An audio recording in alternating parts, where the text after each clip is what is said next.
Bye చెప్పు చెప్పు.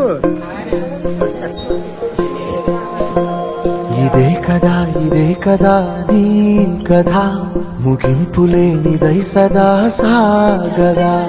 ఇదే కదా నీ కథ, ముగింపులేనిదై సదా సాగదా. నీ కంటి రెప్పలంచున మనస్సు నిండి పొంగిన ఓ నీటి బిందువే కదా నువ్వెతుకుతున్న సంపద. ఒక్కొక్క జ్ఞాపకానికి 100 ఏళ్ల ఆయువుందిగా, ఇంకెన్ని ముందు వేచ